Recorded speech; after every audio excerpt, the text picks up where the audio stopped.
Ah là là, vous voyez, c'est une réflexion que je fais comme ça, à brûle-pourpoint, c'est-à-dire sans vraiment de préparation, concernant ce qu'il se passe aujourd'hui en France et plus généralement dans le monde. Je vous fais cette réflexion en direct de la campagne française, qui est une campagne que j'affectionne particulièrement parce qu'elle est très diversifiée, très variée. Elle propose tout un tas de paysages différents et c'est ce qui fait sa richesse à cette campagne française. Et c'est ce qui fait la beauté du pays, entre autres, bien sûr.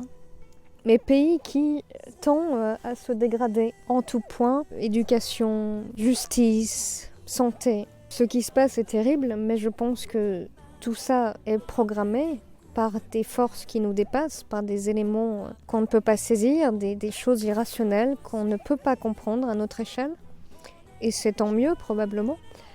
Mais pour qu'il y ait reconstruction, pour qu'il y ait émergence d'un nouveau monde, d'un monde meilleur, basé peut-être sur la bienveillance, sur l'amour, la paix, l'altruisme, des valeurs qu'on a du mal à voir aujourd'hui, même si elles sont présentes et elles sont de plus en plus importantes, de plus en plus visibles. Pour construire un monde meilleur, pour construire un nouveau monde, il faut, pour moi, obligatoirement passer par l'écroulement de l'ancien monde, l'effondrement de l'ancien monde. Donc c'est une réflexion que je fais comme ça pour entraîner votre oreille au français également sur un sujet qui vous passionne ou pas, qui vous intéresse ou pas, qui vous questionne ou pas, peu importe. L'essentiel pour vous, c'est d'avoir des réflexes à l'oral en français. Et c'est d'ouvrir votre esprit éventuellement, si vous en avez envie, si vous en ressentez le besoin, d'ouvrir votre esprit à des thématiques ou des angles de vue particuliers, des points de vue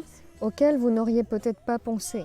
Et on confronte nos points de vue justement par l'échange, la richesse de nos échanges. Donc voilà, pour qu'il y ait construction, il faut qu'il y ait au préalable destruction. Et je pense qu'on est en plein dedans aujourd'hui, qu'on est au cœur de la destruction, de l'effondrement à l'échelle mondiale d'un système, d'un paradigme. Un paradigme, c'est un modèle, en l'occurrence ici un modèle de société, qui s'essouffle et qui n'a pas de futur. Donc l'effondrement est sans doute une belle chose, bien que sur le court terme, on la considère comme une mauvaise chose. Qu'en pensez-vous? Dites-le en commentaire.